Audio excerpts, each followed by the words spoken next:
Is everybody awake?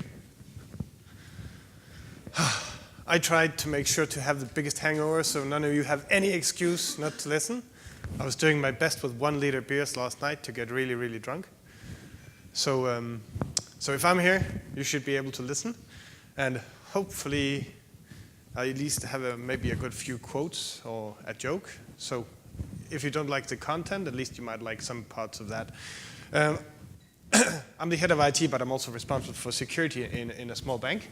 A small bank with very little budget, because private banking in Luxembourg is probably in the middle of what is our Kodak moment, reinvent or die. Private banking is not very easy. It's not an easy market right now in Luxembourg after the banking secret is gone. Let's just be honest and face that. So budget for security is very hard to get. So a lot of what I do is from a concept of minimum viable security or free tools, open source. That's just a disclaimer. Apart from that, I love security. I love trying to do security right. I love trying to learn. I spend at least 3 hours every day on Twitter reading every single thing that someone has written or thought about security. And this is quite an obsession, trying to find a way to actually make a difference in security. I'm also engaged in something called I'm the Cavalry, which is a movement of volunteers that are trying to work to make connected devices worthy of our trust to save human life and affect public safety for the positive before things like connected cars start becoming a decidedly risk for human lives. Insulin pumps, some of you might know someone who is a diabetic. Insulin pumps right now, all of them, universally, are hackable. You can change the doses via Bluetooth. You can kill people if they use the automatic insulin pumps. Stuff like that, critical national infrastructure. We're trying to help make these things secure by design, or at least better. All right, so I'm here because we don't want to be there as companies. We don't want to be on this slide. It's not a good place to be. Maybe financially, the markets, as we heard yesterday, the capital markets don't care. It's true. Sony's up 50% since the hack in December. Unbelievable. Embarrassing that I say it, because I was recently at a keynote in Heidelberg at the We Are Troopers conference, which I can recommend a lot. It's as great as this. And Haroon Meer, the keynote speaker, said, it's an embarrassment for the InfoSec industry every time someone says out loud in public that we expect the share price of a company to be affected by a breach. And he might be right. We shouldn't expect this, because it's not. The investors and the consumers, they mostly don't care. However, some of us are protecting information which is more important than a stupid movie, right? So we still need to care about security. So, Sony. We heard someone talk about Sony yesterday. I think it was Amar. Was it the world's biggest hack? Well, it's just a small part of Sony, the entertainment group, but they did lose so much data. I don't know if you spend time looking online to see what they actually lost, but it's astounding. Password lists with all the switch, router, firewall, LAN login information, the admin logins stored in a Word document on their file server, protected by the password. All of that lost in one go, and that's just the beginning. They lost so much. Me, if you want to know what's going on, you can talk to me on Twitter. I always reply to anyone, or usually follow people that I have met. I'm a family man as well, and I contribute to the Analogies, which aims at making IT and security understandable by using analogies. I've written 3 myself, but there's more than 50 contributors who write analogies for the Analogies project. Oh, and then of course the Cavalry, but I mentioned that already. All right, so what's the big picture? What are we facing in information security today? We're facing a lack of skills. We, as practitioners, our teams of technicians, don't have all the skills they need to do their jobs. Doing the jobs is hard, because also the tools and the methods are evolving so quickly that even I, spending at least 3 hours researching a day, can hardly keep up. It's mind-numbingly fast the way things are evolving right now in security sphere. And the tools that we have, they don't work. For example, I think we have some of the Dutch forensics guys, are they still here? Or they left the conference?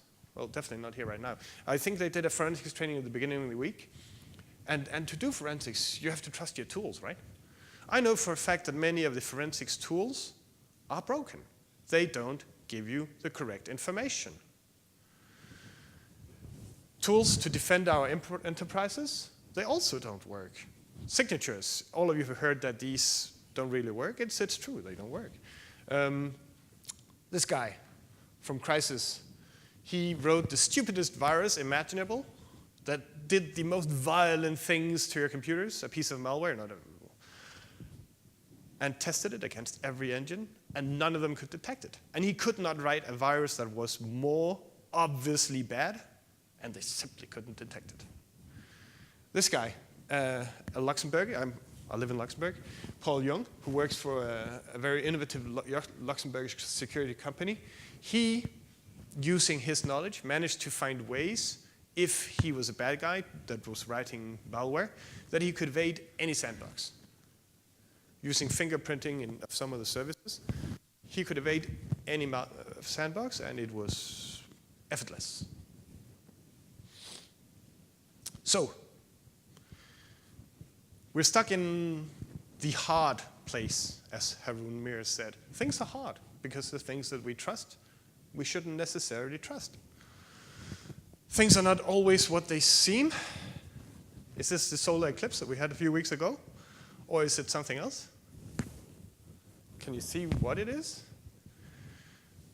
Try coming closer and see if one of you, can you see? What is this? It's the Death Star. It's not a solar eclipse. Things are not always what they seem, especially also in security.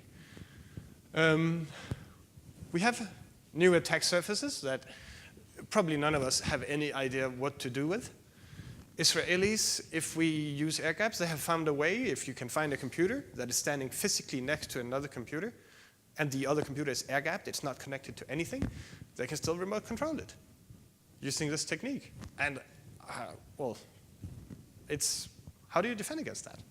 You still need to stack your servers somewhere, right? And we have the vendor threat.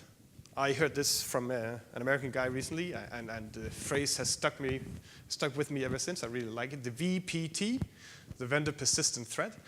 The vendor that if you show the tiniest chance of having budget to buy something, just wants to sell you something. He doesn't really care if it's what you need, if it fits for your profile, if it's what you actually want or affects anything, any risks that you have that you want to mitigate. He wants to sell you something. Some vendors use the horrible words, our product can counter any threat, mitigate any risk, block, prevent any malware. And that just, when I hear those words, I'm like, oh, stop, go away. I know you're lying. Don't give me that. Oh, and this one, I really like this one. About 2 weeks now in Singapore, there was a technical conference, SysCan, and this German guy, Stefan Esser, who arguably is one of the world's biggest experts in the Apple kernels, iOS and OS X kernels, he spent an hour going over how Apple had failed to, over a period of 2 years, patch a vulnerability. It went like this. So Stefan jailbroke the iPhone. And a while after, Apple tried to patch the vulnerability that enabled him to jailbreak the phone. But they didn't understand their own code, so their patch didn't work. Then he showed them with a video on YouTube, as he usually does. Well, I can still jailbreak it. Time passes, they issued a fix to the fix, and they still didn't understand their own code, so the jailbreak still worked. A third fix, a fix to the fix to the fix, and after 2 years, they finally managed to block this vulnerability with a fix to the fix to the fix to the fix to the vulnerability. That is 2 years, a kernel-level vulnerability on a phone used by millions. A vulnerability that will allow any advanced attacker, including nation states, to monitor everything you do on your phone by installing a rootkit that is undetectable. This is a risk, in my language. Yeah, this is horrible. And for 2 years, they couldn't patch it because they didn't understand their own code. That's too hard. It shouldn't be like this. This is the original work of Daniel Miesler, an American guy, who summarized. I go to a lot of these hacker conferences trying to learn and keep up with attacks and new defenses. So he abstracted information security talks into a pyramid, and I thought it was genius that he could categorize every single presentation at a hacker conference. So I asked him for permission, and I did my own for this conference and conferences like this, the CISO level pyramid of talks. And what I've been saying so far is, oh my God, things are hard, security is hard, the bottom layer. Most presentations, a lot of presentations start here. If it's a vendor presentation, they'll go straight to the tactical level. Yeah, things are hard, but I have this tool. And it's a silver bullet. With this tool, you can shoot unicorns. I hope to, and I want to, try to go up here to show or argue for going all the way up there to bring security to the board as a strategic thing, the same thing that you did, using whatever arguments you can. I'll give you a few. They have been mentioned already, unfortunately, some of them, but they are still really, really good, I think. And then I'll move around a bit in here. But I've tried to categorize every single presentation inside this pyramid. So how do we do things right? Your DNS in Luxembourg, for every client, they said you can now have a free SSL certificate for your website. This is a small change for them, probably without much cost, but it increases security for all of us, or those specifics. It raises the bar, and that's a good thing. That is, we need more things like this, things that raise the bar and make things better. All right, so just back to the VPT, because it's important to stress that you have to try to not purchase crap. And I, as a CIO and responsible security, I have so many vendors trying to stuff things down my throat. It's hard. And Harun Mir at the Keynote a few weeks ago in Germany said, the security market is full of lemons, squeezing out the good products because people want to buy lemons. They don't want to buy real products. They don't even know what a real product is anymore. So the security vendors fill the market with lemons. And we don't need lemons. We need things that actually work. And we need people that know what they're doing. This is the strong arm that wields the axe. Even if the axe is sharp, if the arm is spaghetti, you're not going to do anything. The skills are what make and break. Someone said yesterday that the skills at the management level were harder to get to talk business. It was easier to manage the skills and have the skills for the technical. I would turn that upside down. I would say I can't find technicians who know what the hell they're doing. It's so hard. I mean, I can find technicians who know what the hell they're doing, but they're in, well, a few of them in Circle in Luxembourg, the CERT, but if not, they're in Mandiant. They're in FireEye. They're in CrowdStrike. They're doing offensive stuff. Some of the world's best are there, and some of these guys are fantastic, but there's too few of them, and we need to raise the level. We need to train more people. And why? Back to the defender's dilemma. The defender's dilemma is the assertion that as defenders, we have to do everything perfectly, all the time, every time, perfect. And the attacker just needs to find one single unpatched SQL server or spare phishing mail to an employee, and then boom, he blows up your Death Star. And then he has you by the balls. I was speaking yesterday to I won't name him, who should be aware of some of the risks that we're facing. For example, Active Directory. What can you do on Windows Active Directory when you breach an endpoint that has domain user privileges, no admin privileges? I told him, well, if you give me a domain user computer that I can remote control from the internet, I can have your whole domain in less than 5 minutes. He's like, no way. Yeah, I can. I'll just upload Mimikatz, run Mimikatz. A few minutes later, I have domain admin and you suck. And most people don't know this. They don't know that we need to defend the domain user accounts and workstations as rigorously as domain admin accounts, because it's that simple. Windows Active Directory is broken. It cannot figure out how to store the password securely. So if anyone gets in, they can get your domain admin passwords with very little effort, using fully automated tools.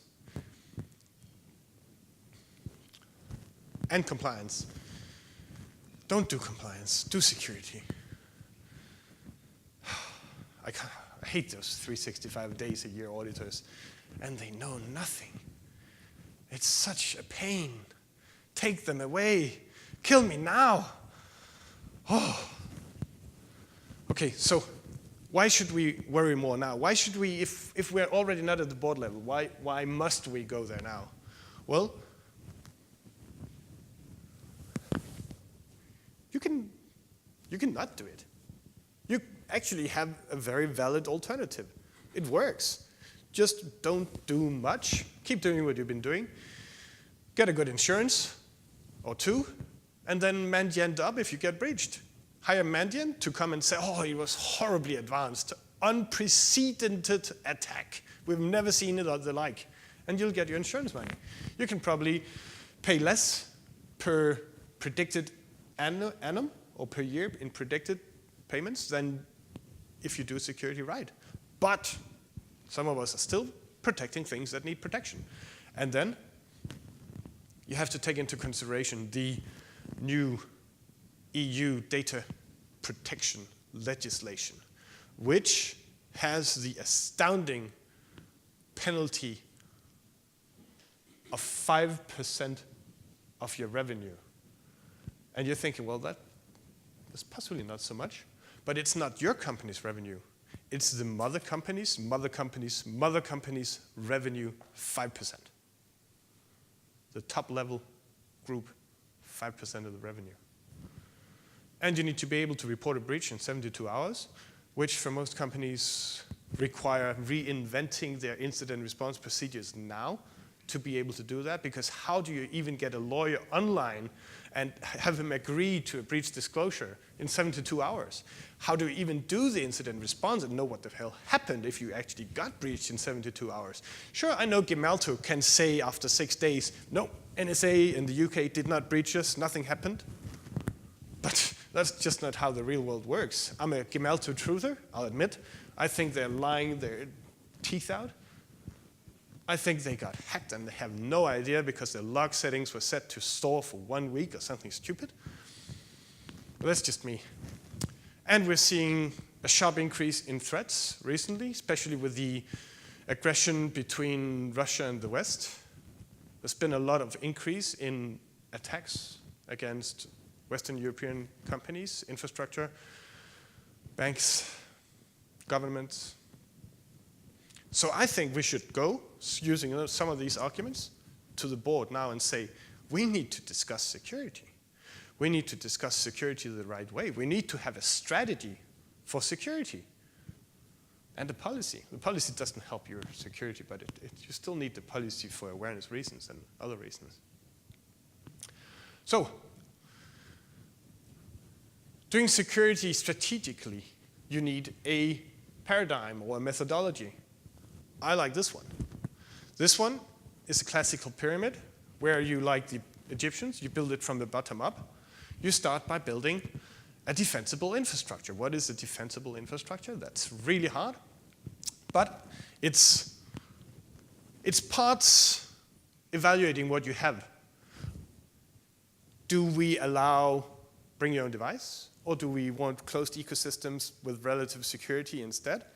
Are we willing to risk having Android devices in our environment, Cohen?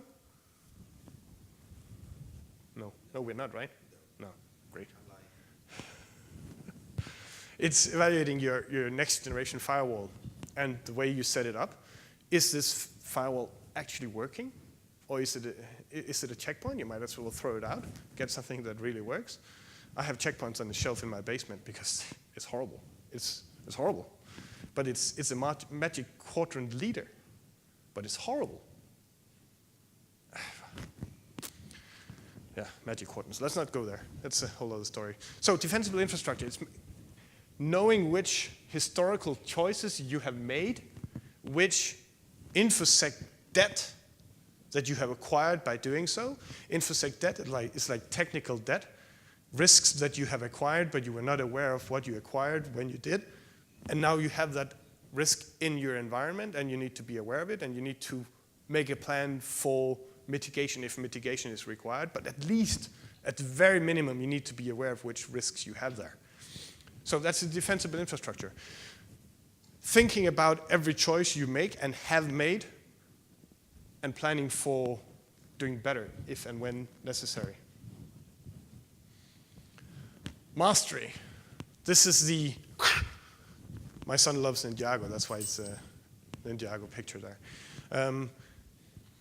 Mastery is getting good at what you're doing. Operational excellence. Actually, this is the place in security where we can use ITIL and DevOps, rugged DevOps preferably, but ITIL, rugged DevOps are important foundational stones in security because these things can help both your security teams and your IT operations teams and application development teams get good at what they're doing. That's operational excellence.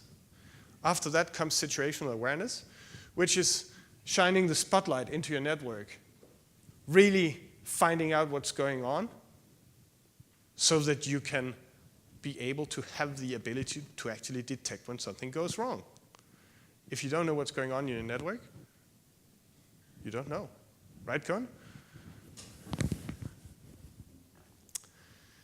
So, shining the spotlight. It's also about baselining what you have without baselining in existing bad things, bad guys in there, as you said to me yesterday, which is correct.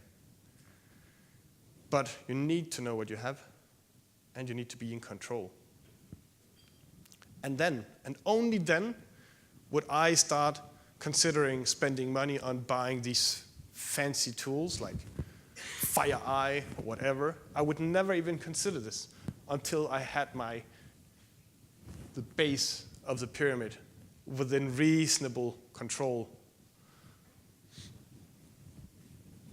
So, that's a methodology that I really like for approaching security in a way that matters to me. The reason I like this a lot is both it's logical to build a pyramid from the bottom up, and it's more comprehensive than the kill chain. The kill chain and another method called defensible security posture made by a guy, brilliant UK guy called Nigel Wilson. These two address mostly only the sphere here, the last two steps of the pyramid. All right, so how do we make security better for our companies? How do we gain a real chance at beating the attackers? Shining the spotlight, but also by defending where it makes sense to defend. In the NBA, they have modeled, because every single shot it's noted, it's documented where the shot was taken. So coaches and co-coaches, they can, before a game, they can teach their guys, they can rehearse, they shoot from here. This guy shoots from there. He likes standing there and shooting. He never, ever, ever shoots from here. If he gets in there, he shoots. But if he gets in there, he actually doesn't hit a whole lot. But when he's out here, he's a freak. If he shoots from there, he's gonna make it. We need to apply the same learning, the same study, the science, the scientific method of this to security. We need to defend against the attacks that actually work. Which attacks work? SQL injection, spear phishing, waterhole attacks against unpatched systems, we need to defend against that. First, foremost, because if you can block those, or at least detect those, then you have made a difference. So how do we do that? Right? Setting up something that works. You need the security awareness. A lot of people were talking about this yesterday. It's, in my opinion, not a top 3 thing, but do it. You need the budget. You need to get to the board, and you need to have them say, yes, you can spend some money. Or you need to be really good at open source tools. If you were interested and you don't really know what you should be doing, you can always ask me offline. And model your adversaries. How do our adversaries attack us? What are their goals and motivations? What are they after? What are they going to do to us once they get in? Some of them will actually just get in and just be there, and they'll happily collect all your passwords and credentials every day, several times a day, and upload them to a server in, could be China, as happened. I was talking to a major global pharmaceutical company who discovered they had a workstation that was uploading every credential for the whole company to China every 2 hours, which is very critical. And they actually just cleaned the workstation. I said, what else did you do? What do you mean, what else? And no names named, but security is hard. If someone is on your workstation is uploading every credential to China, they probably have control of more than that workstation, wouldn't you think? Training, skills, the people. Without the skills, the right people, you're not going to be able to do much. EMIT. A guy called Andreas, Swedish guy, presented a few weeks ago in Germany the fact that EMIT has had the ability to block every single exploit included in the exploit kits, the EKs, in the last 2 years. Every single exploit included in those big exploit kits for 2 years is blockable by EMIT. I'm using EMIT in, by now, only half of my production because I'm switching parts of the production to the MalwareBytes business portfolio, which also has an EMIT-like tool and less prone to production errors. EMIT has bugs, definitely, but few, and you can mitigate them. But the MalwareBytes, the business version, is more reliable. But if you don't have anything, do EMIT. Just by doing this and setting it up right, make sure you have the login script so that you set the settings for it on every login to your computer, because Microsoft fuck up the patching, and sometimes the patches turn off EMIT, and if you don't have it set to automatically reload the config every time, you might not notice that it turns off. I did that. I screwed up, but I admitted, found out what was wrong, and fixed it. So if you don't have EMIT, just doing this will protect you against almost every type of waterhole threat out there, and also against most exploits included in spear phishing emails or links. EMIT alone is worth it, seriously. Ad blocking, another thing that makes a difference. I'm using every single corporate browser, using the plugins for NoScript and for blocking ads. NoScript to not run JavaScripts, and ad blocking to not show ads, because Google lost control of their ad process a while back with the real-time bidding, so bad guys can get in malicious ads very easily compared to before. And I read a statistic recently that 50% of all breaches right now that happen through waterhole attacks are from ads shown on legitimate websites. Depending on your budget and risk profiles, these are tools that you could use on endpoints. The endpoints are the point of protection right now, because I don't need to repeat the tired old phrase that the perimeter is dead, right? You know this. The endpoint, you need to protect there, you need to defend there. And then you need to baseline and spot anomalies. Do network security monitoring as a NSM. You need to find the things that happen the least often in your network. the things that happen regularly that you're not aware of. And you need to dig into it. If anyone is interested in testing some of their security measures, the company called Ixia, they have a solution called Breaking Point, which can test your security setups to the breaking point. And they're giving away free licenses. So if you want to try, you can contact me and I'll put you in touch with the right guys. Test licenses for like 1 to 3 months. If you're not doing Security Onion, which includes this and other tools, Security Onion, open source, you should check it out because this is what the big American companies and similar, what they're doing. To have full packet capture at the same time that you have visibility into the traffic and you can do analysis on the traffic and you can do rules on the traffic in one solution.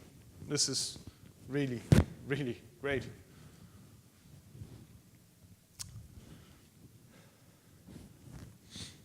Trusted encryption. If you're using the different cloud services, you should consider using a cloud wall. Gartner calls it something else. Forrester calls it something else again. I call it cloud walls because it's not a totally accurate analogy, but it's more accurate than the things that they're using. Gartner says Cloud Access Security Brokering, CASB, and I think it's absolutely stupid. Whoever is going to buy a Cloud Access Security Brokering solution? You don't even know what you're supposed to think. But these things are a mix of network security monitoring for clouds and DLP for clouds and access control for clouds in one solution, and innovative, great. If you're using the Amazon services, they have CloudTrail, CloudWatch, several great solutions for actually knowing what's going on in your cloud's environments, and some of the others are trying to catch up here, but I think that Amazon is ahead on the security level there, if your risk picture allows you to have data in American cloud. I don't know, some of us might not want to have it there specifically, but some might. In the cloud, you need to apply the 3 basic rules for operational security: segmentation, compartmentalization, and need to know. Because if you don't, you're going to end up like, I also like Dilbert. Who was it that presented like Dilbert? I love Dilbert. And in this case, Wally lost one of the data centers. That's fantastic.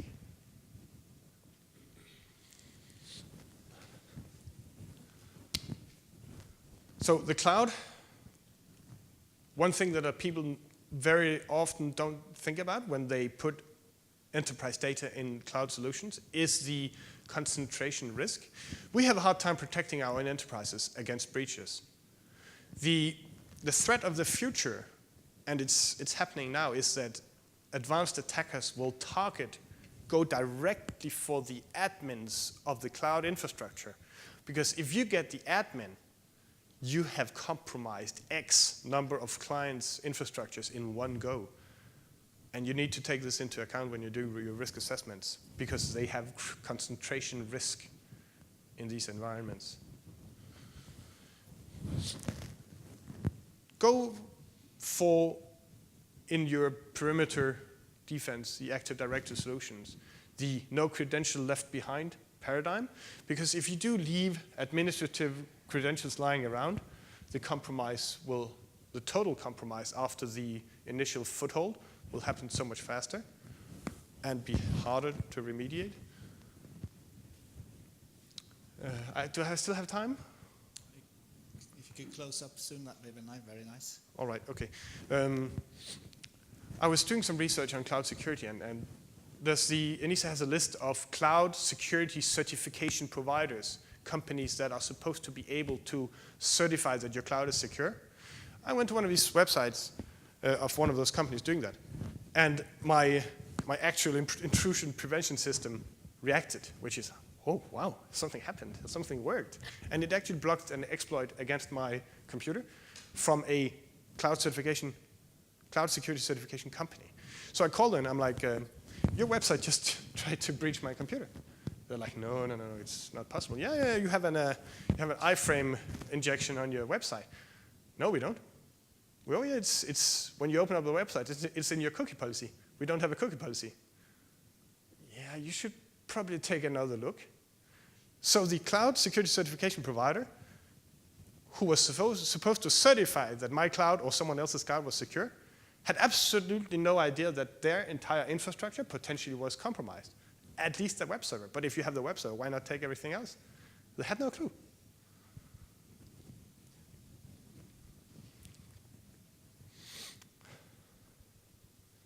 Skipping over this. Threat intelligence, automated.